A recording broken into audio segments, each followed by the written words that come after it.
guys, it's Debbie with Debbie J's Crafting Corner. Today we're going to be playing with the A7 Fall Tree Pop-Up Card Metal Die Bundle. Yes, that is a big word, but she has all of these actually included in a bundle on her website. But this creates a pop-up. A nice pop-up with sunflowers and pumpkins and all the things, and of course this little fence for in the front of it and some trees in the back. I've already got a couple of ideas that I don't know if I'm going to use this, but I've got some ideas for the trees. Anyway, we've got this one. I always have to look up the name. Sorry about that, but this one is actually an add-on for another one of her die sets, but I don't have that one.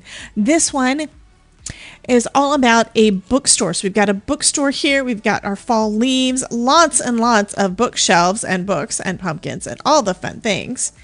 But isn't that just adorable? Love that. And then this one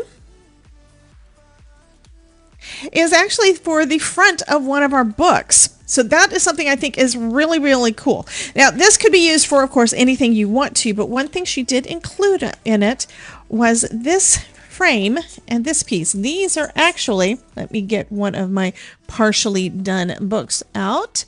So we've got the book pop-up. Okay, we've got the book pop-up. This will work perfectly for working on the inside of our card. Fabulous. So we've got a die that will cut out that frame that we need for the front of that, meaning you don't have these loose edges there. This other piece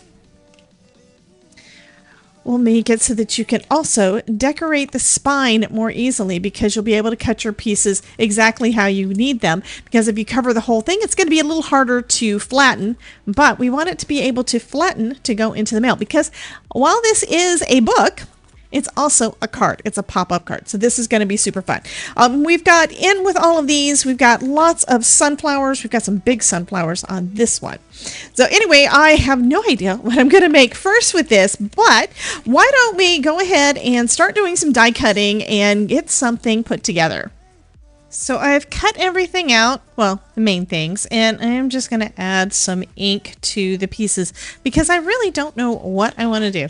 I'm taking some distress inks. I'm just going to add a few different ones, just kind of streaking them across, and then I'll probably blend a little bit. I don't know what I'm doing. I'm basically just trying to make a little bit of a wood look on these trees. I've got it sticking down to my sticky mat, but they are a little bit warped from going through the die cutting machine. That does sometimes happen.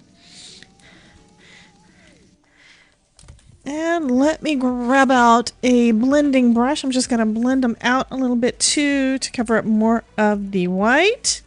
And I think we're going to add a little bit more. I would say, you know, it's fall. Any time of year.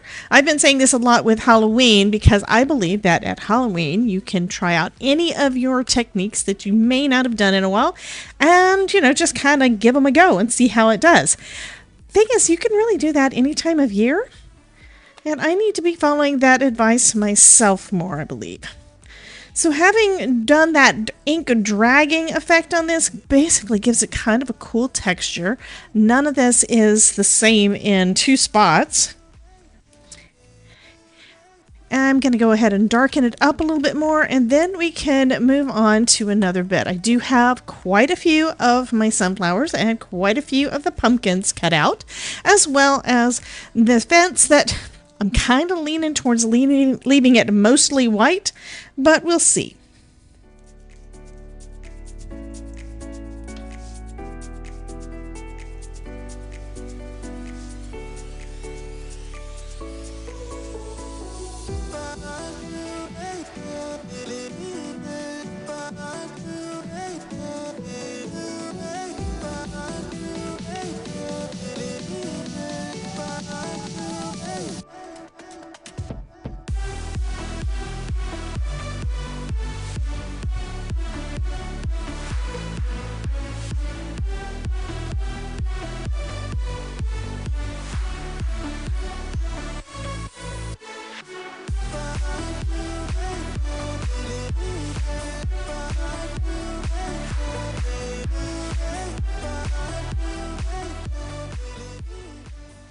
Okay, so we are all done with our trees. Next, I'm going to work on some of my other things. So I've got a bunch of pumpkins and my sunflowers down, and I'm just inking them up. Like I said, I just went ahead this time because I didn't know what I wanted to do, and it's going to kind of come together. I just cut everything out of white. So if you don't know what kind of design you're going to go with, just start off with your dyes. A lot of times I tell you guys all the time, I'm going to say it again. I am a seat of my pants crafter. I love the way my cards turn out, but usually it starts off without me having a good idea of what I want to do. Now, I do want to follow Sabrina's directions for this type of card because it is a pop-up. But when it comes to all of the elements, I'm not sure. I kind of was leaning towards Halloween, and now I'm thinking, I'm going to do one that's going to be all fall, and I can always make some Halloween ones later. So I am using some carved pumpkin for my orange, and you can see these are a little bit darker. That's because I've come back in with a little bit of fired brick distress inks. It's been a while since I used my distress inks, and I am playing a little bit, but I'm just adding a little bit of them as for the shadows, and then I'm going to come back in with the carved pumpkin again over the top to blend it all out. And if it's not perfect, that is fine, because you know what? Things like pumpkins and sunflowers and all those natural things, they're not absolutely perfect, because in nature there is nothing that is completely symmetrical or anything like that. Everything grows the way it wants to. So I would say just play and experiment and create what you want. Next, I'm going to add some mustard seed to all of my sunflowers. And doing this with ink is so super quick to do. Okay, next I need to pick some brown to go into the center. I do have 3 additional centers that I can add on. Yeah, I haven't completely figured out if I'm going to do more of those or just add color to the main ones, but I think I'm going to probably do a little bit of both. So let's take out some walnut stain. That's a nice and dark one, and I need a smaller brush.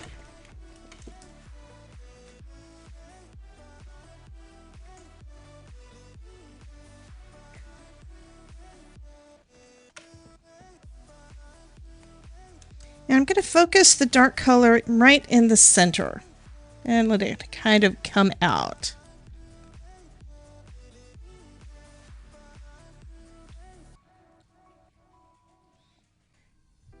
I added a little bit of the fried brick to the centers of my sunflowers and added a lot more brown. So they are nice and dark, but they have a little bit of orange going out into the yellow leaves. Now I'm coming in with some green. This is Rustic Wilderness that I'm going to be using.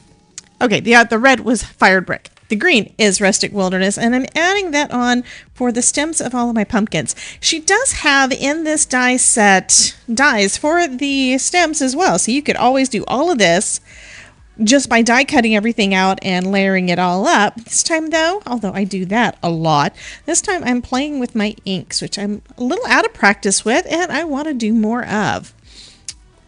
So just adding the stems on with a small brush, and my pumpkins are almost ready. So this piece is a cross piece, so we can kind of stack things, so we could have things in different layers on there. So I'm going ahead and coloring that in with some green. I'm starting off with bundled sage. I'm going to go with a little darker. Didn't know what color I wanted, so just start with the lightest and work your way darker until it's the color that you kind of want. And it doesn't have to be any one particular color. I also cut out a second one of the branches and the trees and made it really dark to go behind this in the opposite direction. So I used the die and then just turned it over so I could do a second layer. So now we've got a fuller forest that's going to go behind this.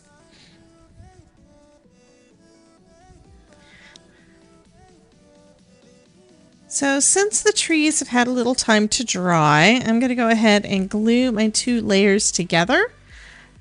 Mostly the frame around and the tree trunks, because of course the branches are going to be in different directions. They're not going to be exact. And I'm just going to line those up right along the edges.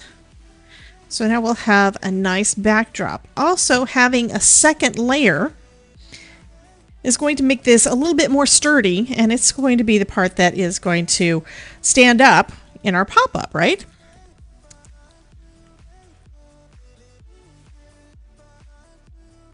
So now I'm going to put that under an acrylic block and give it a chance to dry. So looking at our little fence, the width of 2 of these panels is the width of our other panel. So I'm going to fold it right along this piece here. I'm going to fold it on that score line and the same thing on this last one on the end. That way we're going to have it where it has, yeah, it's going to be a nice little box for it to pop up. Let's go ahead and burnish that down so it will lay flat when we want it. And then once the tree has had a chance to dry, we can start assembling things. So I went ahead and did some more pumpkins and some, yeah, I kind of went crazy again as usual. Now I'm going to go ahead and start assembling this. So to assemble this, it's a basic box. We're going to put, now that this is folded, we're going to put a little bit of glue here, and it's going to attach to the back of our main piece.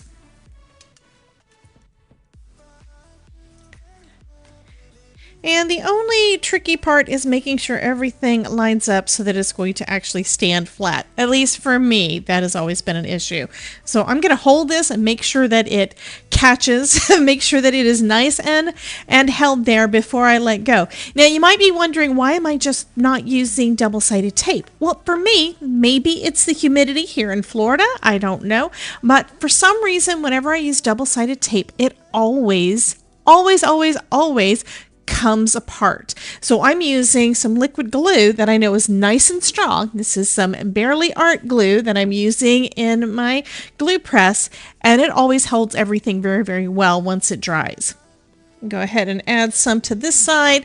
I'm going to lay this down flat and fold it right over. Actually, let's raise it up a little bit. Attach it right there, making sure everything is basically flat. I'm going to hold that again and make sure that that glue has had a chance to catch.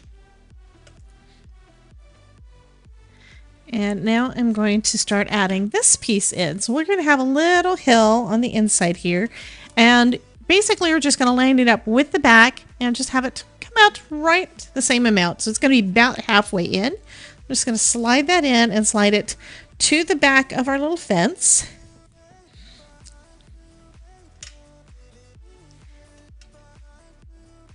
And I'm just going to use my tweezers to hold that in place while it dries.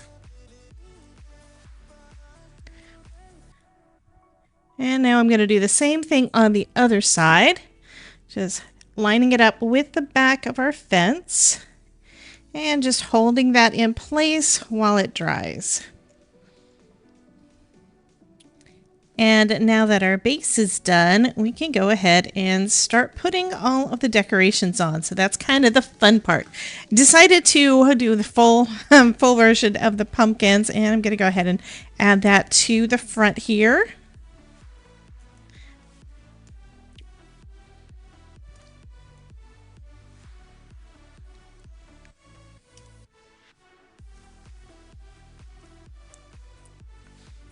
And I do have a lot more pieces, so I think what I'm going to do is I'm actually going to do some layering of some of these other pumpkins right over the top. I think that'll look cute.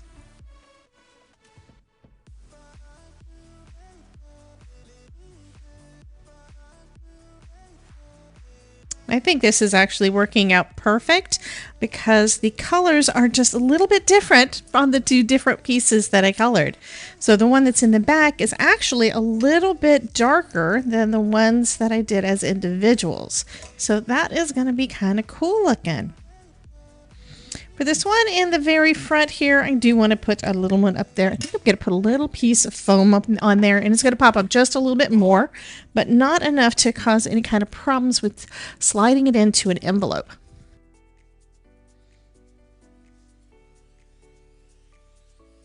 Next, I'm going to add some of the sunflowers to go in the back. So I think I'm going to actually add a couple of them attached to the fence post itself and then do some more in the back along that little railing.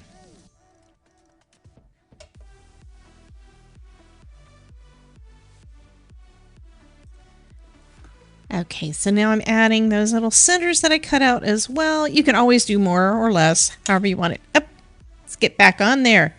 Okay, so that's going to finish up this first little pop-up card with lots of sunflowers. I probably should have put some greenery up in the trees, and I know sunflowers don't grow on trees, but I think this is still super cute. You guys have a wonderful day. I hope you enjoyed the video, and I will catch you in the next one. Bye, guys.